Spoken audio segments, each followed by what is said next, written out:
The Crithian War Council fell silent as the human delegation entered the obsidian chamber. At the front walked Commander Ferrat, his posture rigid, eyes scanning the assembled alien warriors. Behind him, a single figure drew every gaze, a young woman whose armor told a story no one expected. Asel walked with quiet confidence despite the whispers that rippled through the hall. Her armor was a patchwork of mismatched plates, dented and scarred, held together with crude welds and salvaged fasteners. To the Crethians, who prided themselves on their immaculate, battle-forged exoskeletons, it was an insult. The humans sent us a scavenger.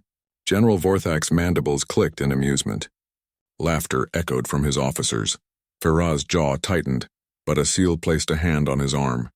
"Let them laugh," she said softly. The peace negotiations had been humanity's last hope. 3 years of war had devastated both sides, but the Crethian Empire refused to acknowledge humans as equals. They saw Earth's forces as inferior, technologically primitive, biologically fragile, strategically incompetent. Vorthak's 4 eyes studied Asel with disdain. "Your commander brings a beggar in broken armor to negotiate the fate of your species? This is the respect you show the Crethian Empire? This armor," Asel began, her voice cutting through the chamber, "has seen more battles than most of your officers combined." "Battles?" Vorthak leaned forward on his throne. "Or retreats? Your armor looks like it was assembled from a scrap heap." "It was," Asel confirmed. She stepped forward, unclasping her shoulder plate. The metal gleamed despite its damage, a distinctive blue chrome alloy that made several Crethians shift uncomfortably. One of the younger officers, Sub-Commander Krell, stood abruptly. His skin paled to a sickly gray. "That metal? Where did you get that?" Asel smiled without warmth. "Do you recognize it?" The chamber erupted in agitated clicks and hisses. Vorthak silenced them with a raised claw, his expression transformed from mockery to rigid attention. "Impossible. That is Crethian battle-grade chromium. Our armor plating." "Not just any armor," Ferrat said, speaking for the first time. "Tell them, Asel." She ran her fingers across the scarred surface. 3 years ago, your forces attacked the human colony on Proxima 7. You expected an easy victory. Civilians, minimal defenses, no military presence. Her voice remained steady, almost conversational. "You didn't expect us to fight back with mining equipment and farming tools. You certainly didn't expect to lose. One colony's desperate defense means nothing," Vorthak began. "I'm not finished." Asel's eyes locked onto his. "Your commander Zarkoth led that assault personally. 5,000 warriors, the pride of your eastern fleet. He wore armor blessed by your war priests, forged in the heart of your homeworld." She paused. "He wore it right up until I killed him." The silence was absolute. Krell found his voice first. "You lie. Commander Zarkoth was the greatest warrior of our generation. No human could—" "I was 17, Asel continued. "I watched your ships burn my home. I watched your soldiers kill my parents. When Zarkoth cornered me in the ruins of our medical center, I was armed with a plasma cutter and rage." She held up the shoulder plate. This was his. The chest piece, and she tapped her torso, also his. These gauntlets, these leg plates, even the fasteners holding it together, all salvaged from your greatest warrior.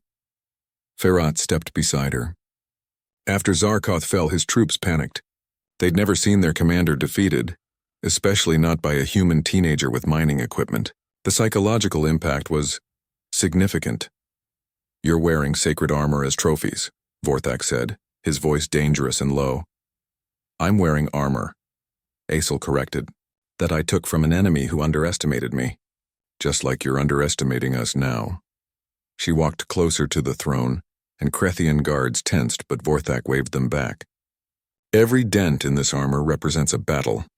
Every scratch a lesson learned. You see broken pieces. I see survival. You see shame. I see victory. The Battle of Proxima 7 was only the beginning," Ferrat added. Asel became a symbol. When other colonies were attacked, they remembered the girl who killed Zarkoth with a plasma cutter. They remembered that Crethians could bleed, could fall, could lose. Asel touched a deep gouge across her chest plate. "The Battle of Kepler Station, your forces again. The dent here is from the Titan moon siege. These burn marks are from the defense of Europa. Each piece tells our story, not of superior technology or overwhelming force, but of humans who refuse to quit." Vorthak studied her with new eyes. "Why bring this here?" To mock us? To remind you, Asel said simply. You came to this negotiation thinking you're granting us mercy. That humanity is defeated and desperate? You're wrong. Yes, we're tired. Yes, we want peace. But not because we're beaten. She spread her arms, the patchwork armor catching the chamber's harsh light. This armor represents 3 years of humanity learning, adapting, surviving. Every weld is a lesson. Every plate a reminder that we endure. You laugh at it because it's broken. It's broken because it kept me alive while I broke your forces. Farah pulled up a holographic display. 18 major engagements. 37 minor skirmishes. In every battle, casualties on both sides mounted. But your high command noticed a pattern. The display showed casualty projections, red lines climbing steeply. At current rates, the Krathian Empire has 5 years before your military is unsustainable. Humanity? We've barely mobilized 10% of our population. Impossible, Krell protested. Your species is weak. Weak? Asel laughed. We're adaptable. You forge your armor in sacred fires and bless it with ritual. Magnificent, yes. But when it breaks, it's useless. Humans, we improvise. We rebuild. We make broken things work. She gestured to herself. We don't need to be stronger. We need to be more stubborn than you. Vorthak was silent for a long moment. Finally, he rose from his throne, descending the steps until he stood before Asel. Up close, he towered over her, yet she didn't flinch. You wear our commander's armor not as an insult, he said slowly, but as honor. I wear it as both, Asel replied. Honor for the fight he gave. Insult for the invasion he led. The general's mandibles clicked, not in mockery this time, but in what Farad recognized as Krathian respect. We came here believing you sought mercy. Instead, you offer us a choice. Peace or mutual destruction, Farad confirmed. Your choice, General. Vorthak looked at Asel's armor once more, really looked at it. Each piece told him everything he needed to know about humanity. Not their weakness, but their terrifying resilience. We will negotiate, he said finally, as equals. As they left the chamber, Farah whispered to Asel, that was risky. She smiled, her hand resting on Zarkoth's chest plate. So was fighting him with a plasma cutter. But we're still here. Behind them, the Krathian War Council began the difficult conversation about peace with a species that refused to break, even when their armor did.